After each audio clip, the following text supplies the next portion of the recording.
Amazing case. Premature male, neonate. This is the neonatal. If anyone work as an oncologist, it's an easy one. Premature male neonate born at 30 weeks gestation via emergency CS due to maternal preeclampsia. Presented on day 10 with vomiting, sometimes bilus or sometimes not. Lethargy, passage of bloody stool, abdominal distension, and feeding intervals. The birth weight 1.2 kg. خلينا نكمل طيب.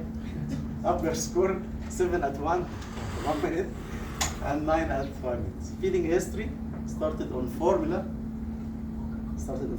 Feeds on day 3.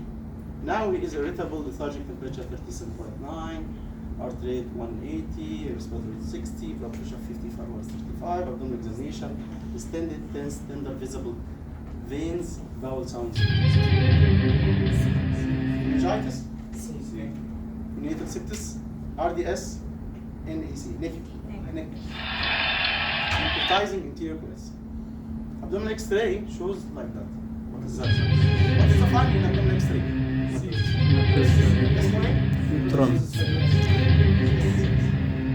Nematosis intestinalis. Okay, necrotizing enteric colitis is a life-threatening gastrointestinal emergency in neonates characterized by intense intestinal inflammatory, eczema, ischemia, and necrosis mainly affected preterm and low birth weight infants. Classical triad, abdominal distension, bloody stool, and X-ray nematosis intestinalis. There is staging named Bell's criteria. This is like simple. One suspected, stage 1, no specific cyanide, abdominal distension. Stage 2, bloody stool and nematosis intestinalis. Stage 3, perforation and septic shock. And this is detailed, like modified. This is recent one. And necrotizing enteric colitis, as you see here, abdominal distension, bloody stool, feeding intolerance, and perforation. This is a stage and needs surgical intervention.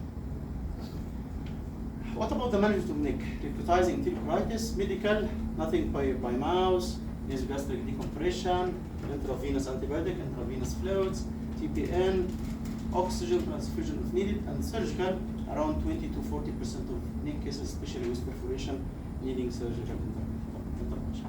And here you found in the guidelines, they state that exclusive breast milk feeding is protective against necrotizing enteric colitis.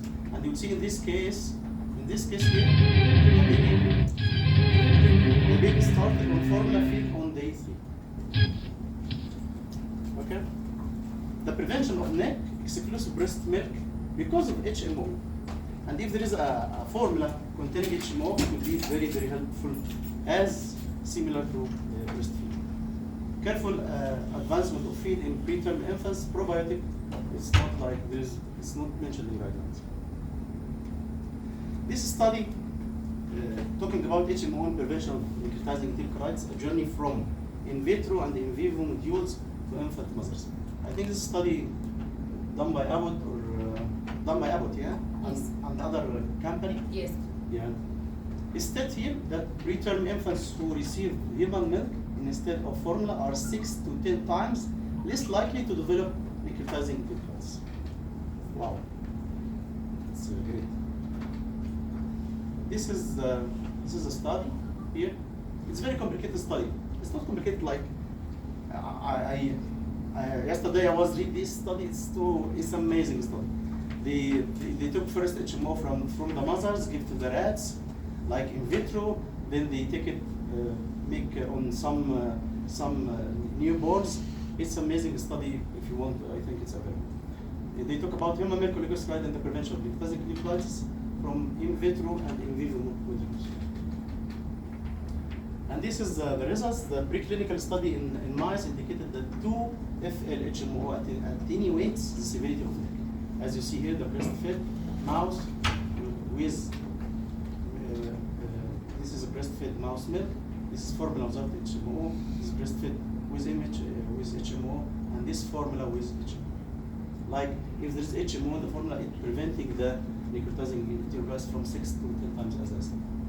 The conclusion, HMO is beneficial to stimulate gut adoption and reduce the incidence of NEC in early life, and this is another study mentioned in PubMed. Human micronucleotide in gut to prevent gut dysfunction and microphase interface in preterm humans. Let's talk briefly about the HMO.